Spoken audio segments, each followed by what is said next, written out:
लगाने लग गए हैं केंद्र और राज्यों को, यानी ये दवा इस समय दवा कम और दर्द ज्यादा सुनाई दे रही है। तो मुझे ये बताइए सबसे पहले कि क्या कोरोना में रेमडेसिविर इतनी बड़ी चीज है, इतनी बड़ी रामबाण है कि उसके बिना काम नहीं चल सकता? बिल्कुल नहीं। सॉरी टू से कि इसको it is a very overhyped drug.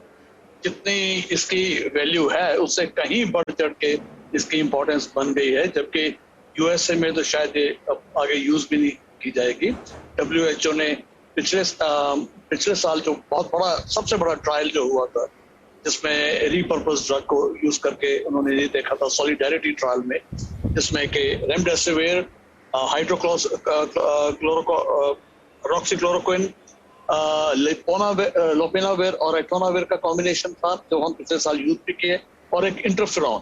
ये 4 ड्रग्स को उन्होंने साइमल्टेनियसली यूज किया था। बहुत बड़ा ट्रायल था, वर्ल्ड वाइड ट्रायल था ये, और उसमें एंड में रिजल्ट ये निकल के आया था कि there is no effect on ventilation, के वेंटिलेशन डेज पे या आईसीयू स्टे पे या हॉस्पिटल स्टे पे या टोटल मोर्टेलिटी पे, कि कितने लोग बच पाए इन दवाइयों के यूज से। तो ये नेगेटिव ट्रायल था, जिसमें कि ये उन्होंने कहा कि इसके आगे यूज करने का से कोई फायदा नहीं होगा। उसके बाद एक NEJM का भी एक ट्रायल था, जिसमें कि ये बताया गया था कि जो जिन लोगों में कोई भी ड्रग नहीं यूज किया गया उससे थोड़ा सा फायदा हुआ था remdesivir. So I always call it कि ये एक मार्जिनल ड्रग है, जिसकी यूटिलिटी बहुत ही नैरो स्पेक्ट्रम में है, अगर है भी तो। और वो ये कि माइल्ड केसेस में हम यूज नहीं करते, जो अर्ली मॉडरेट केसेस हैं, जिसमें कि ऑक्सीजन लगने की कगार पे पेशेंट पहुंच गया और एक्सरे में CT स्कैन में हमें चेंजेस सिग्निफिकेंट नजर आनी शुरू हो गई, लेकिन पेशेंट अभी ऑक्सीजन पे नहीं है या हल्की फुल्की 1-2 लीटर तक ऑक्सीजन पे पहुंचा है, उस सिचुएशन में ही रेमडेसिविर का थोड़ा रोल थोड़ा देखा गया है। उससे कम में भी नहीं, उससे ज्यादा में भी नहीं। राइट। तो डॉक्टर छाजेड़, अब सवाल ये उठता है कि क्या ऐसा हो रहा है कि हर डॉक्टर इस समय देश के अंदर जो भी थोड़ा बहुत भी मरीज ऑक्सीजन पे है या हॉस्पिटल पहुंच गया, उसको पर्चे पे रेमडेसिविर लिख के दे रहा है? क्या हमारे यहाँ देश में रेमडेसिविर के प्रोडक्शन की इतनी ज्यादा कमी है? जितना मुझे पता है इस समय 1.5 लाख के आसपास, या अगर टू बी प्रिसाइज 1,30,000 डोज तो डेली बन रहे हैं। इतने तो लोग लोगों को रोज डेली डोज नहीं चाहिए होंगे, लेकिन क्या हर डॉक्टर सिर्फ एक सेफर साइड पर ये प्रिस्क्रिप्शन लिख के दे रहा है और फिर लोग उसको 30,000, 40,000 जो भी हम अंडे कीमत सुन रहे हैं उसमें खरीद रहे हैं? देखिए, जो कोविड का जो ट्रीटमेंट है, इसके लिए मल्टीपल मेडिकेशंस आर रिक्वायर्ड। जैसे कहा गया, remdesivir is not the only. Remdesivir खाली वही एक ही दवा नहीं है जिससे पूरा कोविड ट्रीट किया जाता है, वो एक एंटीवायरल दवाई है। उसके साथ बाकी के दवाई भी अहम रखते हैं कि स्टेरॉइड्स है, ब्लड थिनर्स है, एंड ये सारे medicine all have to be used justifiably in a particular situation.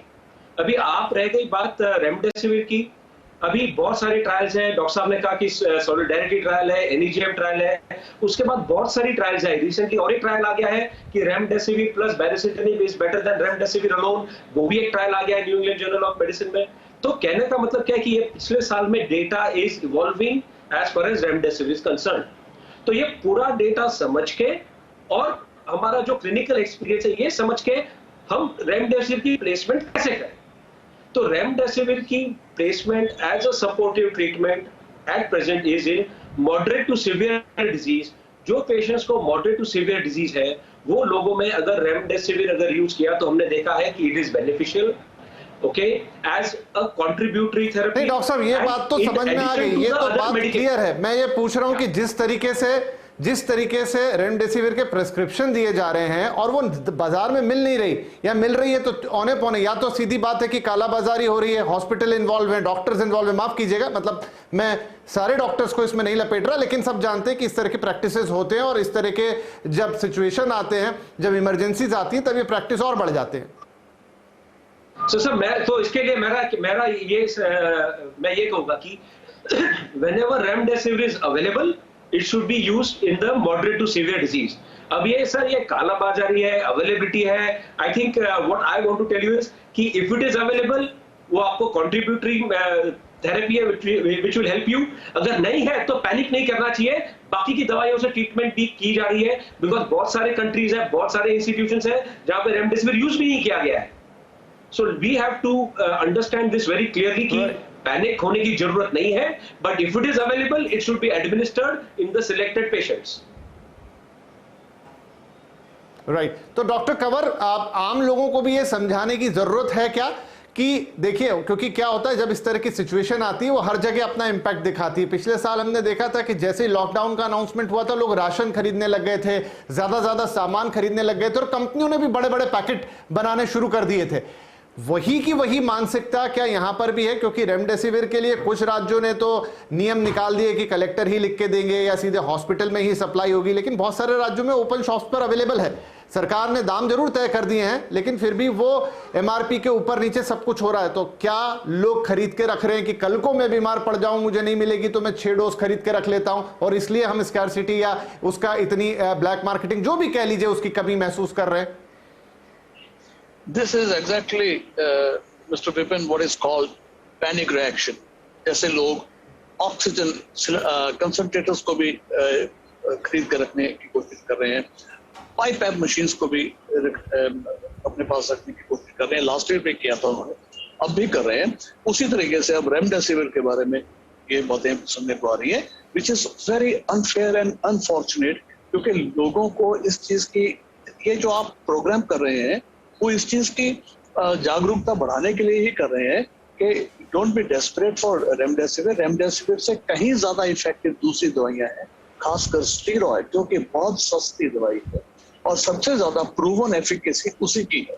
Mortality figures reduction करने की जो क्षमता स्टीरॉयड्स में है, ताकि अगर प्रॉपर डोज में दी जाए तो उससे ज्यादा इफेक्टिव अभी तक कोविड में कोई दवाई नहीं है। और दूसरी चीज ये है, देखिए दो ही चीजें इसमें होती है, इन्फ्लेमेशन जो कि स्टीरॉयड से कम होती है, दूसरी चीज कोएगुलेशन, जो कि ब्लड वेसल्स में क्लॉट्स बनने शुरू हो जाते हैं, उसके एंटी कोएगुलेंट्स जो है वो हमें देने पड़ते हैं ताकि उस कॉम्प्लिकेशन से बच सकें।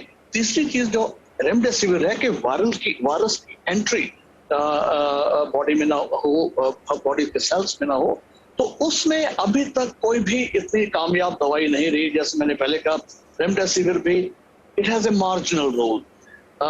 लोपिनाविर, रिटोनाविर जो कि एंटीवायरल ड्रग्स है, और HCQ जो कि एंटीवायरल ड्रग थी, पिछले साल लोग HCQ इकट्ठे करके जा रहे थे, सैकड़ों गोलियां HCQ की खरीद के घरों में रख रहे थे, वही हिसाब रेमडेसिविर से हो गया। पर remdesivir is an expensive drug, महंगी दवाई है, और लोगों को मौका मिल गया इसमें होर्डिंग करने का और ब्लैक मार्केटिंग करने का, which is shameful and very unfortunate. लेकिन आई स्टिल परसिस्ट कि remdesivir is a marginal drug to be used very carefully in selected group of patients, और पब्लिक के माइंड से दिमाग से ये चीज निकल जानी चाहिए कि अगर रेमडेसिविर नहीं मिलेगी तो मेरे पेशेंट को पता नहीं क्या हो जाए। ये गलत बात है जी। और ऐसी बिल्कुल आप सही कह रहे हैं, और डॉक्टर साहब बहुत दुख की बात है कि ऐसी ऐसी कहानियां सुनने में आती हैं। हम तक कई खबरें ऐसी पहुंचती हैं, मैं नाम नहीं ले सकता, नाम लेके नहीं बता सकता, लेकिन कल ही एक सज्जन ने रेमडेसिविर के 2 डोज 60,000 रुपए में खरीदे। अब ये अंधेरगर्दी नहीं कहेंगे, ये मजबूरी का फायदा उठाना नहीं कहेंगे, तो क्या कहेंगे? डॉक्टर मलिक, भारत जो कि दुनिया का सबसे बड़ा वैक्सीन मैन्युफैक्चरर है, हम दुनिया के बहुत बड़े फार्मा हब हैं, दुनिया के न जाने कितने देशों को हम दवाइयां, वैक्सीन सब एक्सपोर्ट करते हैं, और रेमडेसिविर जो कि पहले से भी ये बात हो चुकी थी कि दवा काम आ सकती है, अचानक से जब जरूरत पड़ी तो इतने बड़े देश में जहां इतनी बड़ी बड़ी जायंट्स हैं मैन्युफैक्चरिंग की, इतनी शॉर्टेज कैसे हो गई सर? इसकी 2 वजह है, एक तो लोगों की इग्नोरेंस और दूसरी लोगों का पैनिक। मैं यहाँ पर ये बताना चाहूंगा, लोगों को ये बताना चाहूंगा, वो अपने आप को एक डॉक्टर समझने लग गए। रेमडेसिविर की जो इंडिकेशन है that is very limited, you need only in a niche patient, एक बड़े ही छोटे सेगमेंट ऑफ पेशेंट्स में रेमडेसिविर देती है। रेमडेसिविर की जो स्टडीज हुई हैं उन स्टडीज में क्लियरली आया है कि रेमडेसिविर मोर्टेलिटी को कम नहीं करती, मृत्यु दर को बिल्कुल कम नहीं करती, हॉस्पिटल स्टे को जरूर 2 दिन से कम कर देती है, जो भी स्टडीज हुई है रेमडेसिविर की। लेकिन रेमडेसिविर केवल तभी देनी चाहिए जब पेशेंट ऑक्सीजन पे हो, लोग माइल्ड अभी इंफेक्शन है, हॉस्पिटल्स में जा जाके इंट्रावीनस रेमडेसिविर लगा रहे हैं। देखिए हर दवाई के अपने साइड इफेक्ट्स होते हैं, स्पेशली किडनी के ऊपर रेमडेसिविर का जो है एडवर्स इफेक्ट होता है। तो ये एक मूर्खता है रेमडेसिविर को होल्ड करना बड़ी मूर्खता है and we will be hitting at the wrong nail. अब मैं आपको असली चीज बताता हूं, मैं क्योंकि हॉस्पिटल भी चलाता हूं दिल्ली में, इस वक्त मेन प्रॉब्लम और main stay in treatment is oxygen, और ऑक्सीजन की इस वक्त काफी ज्यादा शॉर्टेज चल रही है। हमारे हॉस्पिटल में इस वक्त केवल 6 घंटे की ऑक्सीजन रह गई है। This is happening with every hospital. एक जो बड़ा सिलेंडर होता है, जो आदमकद से बड़ा, जिसको डी टाइप का सिलेंडर कहते हैं, वो केवल आधा घंटा एक अस्पताल को चलाता है, जहां पर जैसे मेरे जैसे हॉस्पिटल में इस वक्त 45 पेशेंट कोविड के पड़े हुए हैं, तो वो केवल आधा घंटा चलता है। It is a big problem right now, we should hit at the right nail. Remdesivir को कुछ नहीं होगा आपको होल्ड करके। मैं आपको बता दूं, ट्रीटमेंट जो कोविड की है, it is very simple, it has to be segmented. We need to, हमें गाइडलाइंस को फॉलो करना है, प्रोटोकॉल को फॉलो करना है। डॉक्टर कहेगा तो रेमडेसिविर देंगे और लेंगे, डॉक्टर कहेगा तो सीटी स्कैन करेंगे, नहीं तो नहीं कराएंगे, डॉक्टर कहेगा तब एडमिट करेंगे, नहीं तो नहीं करेंगे। लोगों ने मजाक बना रखा है और उसकी वजह से शॉर्टेज कर दिया उन लोगों के लिए जो वाकई नीडी हैं और जिनको इस वक्त जरूरत है उस चीज की, उनके लिए उन्होंने तमाशा बना दिया है। रेमडेसिविर बताइए आप अपने कबर्ड में रखी हुई है और जो पेशेंट वेंटिलेटर के ऊपर है उसको नहीं मिल रही है, ये क्या तमाशा है? इन होर्डर्स के खिलाफ, ब्लैक मार्केटर्स के खिलाफ आपराधिक मामला दर्ज होना चाहिए। दूसरी चीज ये है कि हमें प्रोटोकॉल के हिसाब से चलना। देखिए 90% कोविड के अंदर आपको ना एडमिशन की जरूरत है, ना कोई दवाई की जरूरत है। बिना बात के दवाइयां खाते रहिए, उसका कोई फायदा नहीं है, उसके साइड इफेक्ट्स अलग होंगे। दूसरी चीज है go by protocol. CT scan है, लोग पहले दिन ही बच्चों का सीटी स्कैन करा के मेरे पास आ जाते हैं, I being a child specialist. तो मैं कहता हूं भैया सीटी स्कैन में 7 दिन से पहले तो कुछ आएगा ही नहीं, उसके अंदर बीमारी अभी प्रोग्रेस ही नहीं हुई है कि उसके अंदर कुछ आए।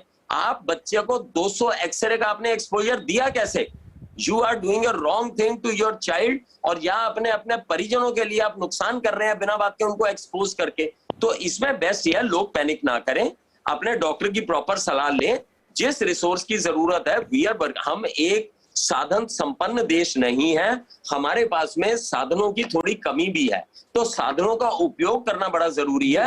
हो सकता है कि आपका कोई परिजन हॉस्पिटल में पड़ा हो जिसको कि ऑक्सीजन की जरूरत हो और आप घर में 4 सिलेंडर पैक करके बैठे हुए हैं, तो इस चीज को समझना जरूरी है। लोगों की जो इग्नोरेंस है, लोगों की और मैं आपको मुबारकबाद दूंगा कि आप इस तरह का प्रोग्राम कर रहे हैं, जिससे शायद कुछ लोगों को समझ आएगा और शायद they will understand in a better way. तो पैनिक ना करें। इट इज एक छोटा सा सवाल, अगर आप इजाजत दें, और मैं पैनल पे मौजूद तीनों ही डॉक्टर से पहले से ही क्षमा प्रार्थी हूं कि उसे गलत बिल्कुल ना लें। आपने कहा लोग भी कर रहे हैं, लेकिन बहुत सारी जगह, चाहे हमीदिया हॉस्पिटल भोपाल की बात हो या दूसरे और कई किस्से आप रोज पेपर में पढ़ रहे होंगे, जहां डॉक्टर्स, नर्स, पूरा हॉस्पिटल एडमिनिस्ट्रेशन भी सर इस तरह की ब्लैक मार्केटिंग, होर्डिंग और जबरदस्ती रेमडेसिविर प्रिस्क्रिप्शन में शामिल है।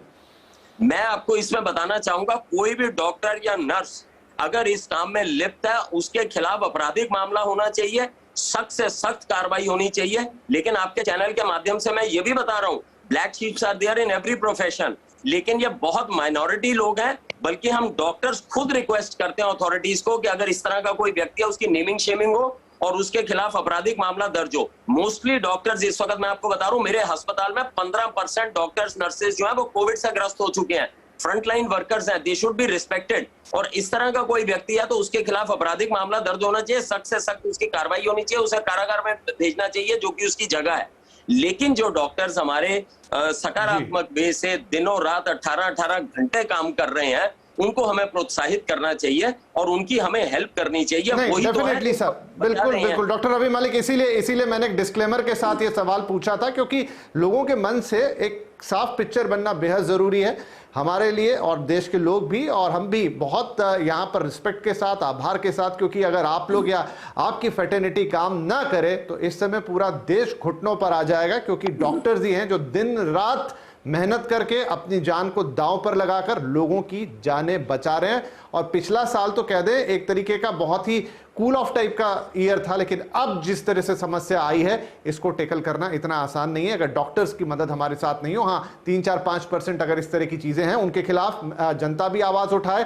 Doctor Ravi Malik, doctor Kanwar, doctor Chhajed जैसे डॉक्टर्स हैं, आपको अगर एक बार कहा जाए तो ये लोग भी सब उपलब्ध हैं, आप इनसे भी पूछ सकते हैं कि क्या करना चाहिए क्या नहीं। और हाँ, खुद के डॉक्टर तो बिल्कुल मत बनिए और खुद भी किसी जल्दबाजी में दवा को इकट्ठा मत कीजिए। मैं आपको एक आंकड़ा भी दे देता हूं, भारत सरकार ने 6 और कंपनियों को, इस समय भारत में 7 कंपनियां मैन्युफैक्चरिंग में हैं, 6 और को इजाजत दे दी है और अप्रैल के अंत आते आते 80 लाख डोजेस का प्रोडक्शन होने लग जाएगा। उतने डोजेस की जरूरत नहीं पड़ेगी और तब कोई कमी नहीं होगी। तो कृपया करके अगर अभी किसी जरूरतमंद को जरूरत है तो उसे दे दीजिए, जब आपको जरूरत पड़ेगी तब तक डोज आ जाएंगे, क्योंकि अभी बहुत कम वक्त रह गया अप्रैल को खत्म होने में और ये प्रोडक्शन बहुत तेजी के साथ होने जा रहा है। इसलिए कोई जमा करने की, डरने की जरूरत नहीं है। और कोई जबरदस्ती भी लिख के दे रहा है आपको लग रहा है तो उसकी आप बात दूसरे डॉक्टर से भी पूछ सकते हैं। डॉक्टर साहब, पूरे पैनल ने बता दिया कि किन लोगों के लिए दवा इस वक्त अति आवश्यक है। एक छोटा सा ब्रेक ले रहे हैं, ब्रेक को लेकर इस पर जो भी और छोटे मोटे सवाल हैं, कोई डाउट है, कोई संशय है, उसको दूर कर देंगे।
Welcome back. आप देख रहे हैं कंज्यूमर अड्डा और आज बात हो रही है रेमडेसिविर के ऊपर कि दवा का दर्द शुरू हो गया है, क्योंकि एक ऐसी दवा तो है जिसको प्रिस्क्राइब किया जा रहा है कुछ पर्टिकुलर कंडीशन में और ये मरीज के लिए उपयोगी भी हो सकती है कोरोना के। लेकिन जिस तरह से इसकी मारामारी हो गई है देश में, जिस तरह से हाहाकार मच गया, जिस तरह की ब्लैक मार्केटिंग की खबरें आ रही हैं, जिस तरह से लोग कई गुना ज्यादा दाम देके खरीद रहे हैं, उस पर आज हमें लगा कि एक स्थिति क्लियर करनी चाहिए कि कहां पर और किस तरह से इसका इस्तेमाल होना चाहिए, ताकि ना लोग ना डॉक्टर्स दोनों ही इस चीज से बचे, इस प्रैक्टिस से बचे। क्योंकि बहुत सारे लोगों ने भी इसको जमा करना शुरू कर दिया है कि कल को अगर कोई दिक्कत हो गई, दवा नहीं मिली तो उन्हें क्या होगा। तो डॉक्टर छाजेड़, मुझे बताइए, एक थोड़ा सा कीमत वाली बात भी है। जैसा मैंने कहा कि ऐसे ऐसे एग्जाम्पल है, लोग ना जाने क्या अनाप शनाप कीमत देके दे रहे हैं। जो हमें पता है सरकार ने अब इसकी कीमत तय कर दी है 3500 रुपए के आसपास, और जो कंपनियां मैन्युफैक्चर भी कर रही हैं, अभी 7 कंपनियां हैं, उनमें 899 रुपए से लेकर 4-4.5 हजार मैक्सिमम एक डोज की कीमत है, जिसमें जाइडस कैडिला सबसे सस्ता है शायद। लेकिन क्या अगर इससे ऊपर पैसे मांगे जाएं तो व्यक्ति को शिकायत करनी चाहिए और उसे बोलना चाहिए कि जो भी एमआरपी है आप उस पर लीजिए, इससे ऊपर पैसे आप नहीं ले सकते। आई थिंक ये बात तो जाहिर है कि एमआरपी से ज्यादा देना नहीं चाहिए और जो भी एक्स्ट्रा पैसा ब्लैक मार्केट में वो उसको एनकरेज नहीं करना चाहिए। ये बात तो बहुत क्लियर है। और यदि अगर ब्लैक मार्केटिंग हो रहा है तो it has to be brought to the attention of the concern authorities. ना इंपॉर्टेंट बात खाली ये है कि आपने ये बहुत डिस्कशन कर लिया कि यस रेमडेसिविर का ब्लैक मार्केटिंग चल रहा है, कोई गलत चीजें चल रही है, some black sheeps are there, problems are there. I think आपके चैनल के माध्यम से ये बात क्लियर हो गई है कि remdesivir is one of the supportive treatment. इसके लिए पैनिक मत कीजिए आप। इसके लिए in my opinion we should not pay extra money more than the MRP that is required. And एक इंपॉर्टेंट अहम बात जो हमें भूलना नहीं चाहिए कि maximum number of COVID patients can be treated at home. अभी बाकी की जो होम थेरेपीज है जो हम लोग यूज कर रहे हैं, नया ट्रायल आया है बुडेसोनाइड, इनहेल्ड बुडेसोनाइड का ट्रायल है, वो भी अपने को जो हम कहते हैं कि रिकवरी में हेल्प करता है, डिजीज प्रोग्रेशन में कम करता है। तो घर पे ट्रीट करने के लिए काफी मेजर्स है। Most of the people will be managed at home. और एक दरखास्त ये है कि इन पैनिक जाके एडमिट ना हो जाए और रेमडेसिविर ना ले। और जैसे बाकी के मेरे पैनलिस्ट ने कहा है कि हमें रेमडेसिविर खाली उन पेशेंट्स के लिए रखना है जो लोगों को उसकी सख्त जरूरत है। And we should not forget that maximum Right. people तो अब with कोई COVID संशय can यहाँ be पर managed and नहीं treated है। at home. जी बिल्कुल ठीक है। तो बहुत ही चुनिंदा लोगों को इस दवाई की जरूरत है, उन्हीं को ये दी जानी चाहिए। और खुद कृपया करके कहीं से जाके अपने घर में उसको इकट्ठा ना करें। और कहीं अगर आपको जरूरत है ही, डॉक्टर ने पूछ लिया, क्रॉस वेरिफिकेशन भी आप करवा सकते हैं। और अगर कोई आपसे बेवजह उसके ज्यादा पैसा ले रहा है तो शिकायत करना आपके लिए बनता। मैं समझता हूं एक मरीज के लिए या उसको संभालने वाले के लिए बहुत दिक्कत होती है, उसके लिए जान पहले होती है कि वो भागे दौड़े शिकायत करे, लेकिन फिर भी ये जागरूकता तो लानी ही पड़ेगी। फटाफट अब क्योंकि रेमडेसिविर पे पिक्चर पूरी तरह से क्लियर है और मुझे लगता है और उसके बारे में डिस्कस करके उसको गोल गोल नहीं घुमाना चाहिए। लेकिन दो इंपॉर्टेंट बातें सवाल में फटाफट डॉक्टर मलिक और डॉक्टर कंवर आपसे लेता हूं। कंवर साहब पहले आपके पास आ रहा हूं कि एक ट्रिपल म्यूटेंट वेरिएंट की बात होने लगी। अब अभी तक तो डबल म्यूटेंट वेरिएंट की बात हो रही थी, सर अब ये तीसरा वाला भी आ गया है, क्या ये डबल के मुकाबले और ज्यादा खतरनाक है? इट इज पॉसिबल, क्योंकि डबल म्यूटेंट में क्या होता है कि म्यूटेंट वायरस, दो म्यूटेंट वायरस एक ही वायरस में अपने आप को जमा लेते हैं। तो उसकी जो शेप होती है वायरस की वो थोड़ी ऑल्टर हो जाती है। अगर एक म्यूटेंट होगा तो कम ऑल्टर होगी, दो म्यूटेंट होंगे तो ज्यादा ऑल्टर होगी, तीन म्यूटेंट होंगे, ट्रिपल म्यूटेंट होगा और भी ज्यादा ऑल्टर होगी। तो उससे कई चीजें सामने आ जाती हैं कि अगर वो एंट्री करता है बॉडी में ट्रिपल म्यूटेंट वायरस से, तो उसमें रिकग्निशन जो हमारा इम्यून सिस्टम है उसको रिकग्नाइज कर पाएगा ठीक से कि नहीं कर पाएगा। सो कहीं इम्यून इवेजन बढ़ तो नहीं जाएगा। अगर हमारा ऑलरेडी हमारी बॉडी में वायरस है या पहले बीमारी हो चुकी या हमने वैक्सीन ले रखी हुई है, तो वैक्सीन जो बनाई गई है वो पुराना वुहान वायरस के बेस पे बनाई गई थी। अब इतनी म्यूटेशंस के बाद में उसमें इतनी चेंजेस आ रही हैं कि वैक्सीन वालों को भी ट्वीक करना पड़ेगा, उसको मॉडिफिकेशन करनी पड़ेगी। जीन सीक्वेंसिंग लगातार बहुत लार्ज स्केल पे होनी चाहिए ताकि वो हम वैक्सीन को ट्वीक करके जो नए म्यूटेंट्स आ रहे हैं, अभी ट्रिपल म्यूटेंट आगे आ रहा है, और भी कई तरीके के म्यूटेंट बन रहे हैं। तो इन सबको कंट्रोल करना बहुत जरूरी है। और जितनी ज्यादा म्यूटेशन अगर एक ही वायरस में हो चुकी है तो उसमें ज्यादा पॉसिबिलिटी है कि ट्रांसमिसिबिलिटी भी ज्यादा हो जाए और ये भी डर है कि उसकी सिवियरिटी भी ज्यादा हो। Right, quickly doctor Ravi Malik, क्योंकि बच्चे बहुत इंपॉर्टेंट है और माता पिता डेफिनेटली अपने से पहले बच्चों की केयर करते हैं। ये जो नए वेरिएंट है, चाहे डबल म्यूटेंट और अब तो ट्रिपल म्यूटेंट की बात आने लग गई है, क्या ये बच्चों को भी, पिछली लेयर में हमने देखा था कि इतना बच्चों पे इंपैक्ट नहीं था, लेकिन इस बार कह रहे हैं बच्चों पे भी इंपैक्ट है और जैसा डॉक्टर साहब बता रहे हैं कि वो हमारी नॉर्मल जो इम्यूनिटी है उसको सरपास करने में क्षमता रखता है ये ट्रिपल म्यूटेंट वायरस? देखिए, एज ए चाइल्ड स्पेशलिस्ट मैं बताना चाहूंगा कि पुराना जो क्लासिकल कोरोना था वो बच्चों के लिए बहुत प्रोटेक्टिव था। वर्ल्ड ओवर जितने भी आंकड़े आए हैं उन आंकड़ों ने हमें यही दिखाया है कि बेसिकली 18 साल से छोटे केवल 2% का इन्होंने पूरे कोविड के केसेस में शेयर लिया, यानी कि बहुत बहुत कम हुआ है जो पिछला वाला कोरोना आया था और बच्चों के लिए काफी प्रोटेक्टिव था। लेकिन इस बार जो ये वेरिएंट आया, डेफिनेटली ये यंगर एज ग्रुप को थोड़ा एनगल्फ करना इसने शुरू कर दिया, स्पेशली जो बच्चे 10 साल से छोटे हैं। दूसरी चीज ये भी है कि ये बच्चों को जब इन्फेक्ट करता है तो एक बीमारी होती है जिसे मल्टी सिस्टमिक इन्फ्लेमेटरी सिंड्रोम कहते हैं, जो कि एडल्ट से बिल्कुल डिफरेंट बीमारी होती है। इसमें बच्चे के शरीर में रैशेज आ जाते हैं और अंदर हार्ट वगैरह में भी प्रॉब्लम होनी शुरू हो जाती है और समय रहते ट्रीटमेंट ना करें तो इसकी मृत्यु भी हो सकती है। इस बार हमने हिंदुस्तान के अंदर 80,000 केसेस विटनेस किए हैं बच्चों के अंदर, जो कि पहले बहुत रेयरली होते थे, अभी ज्यादा हो रहे हैं।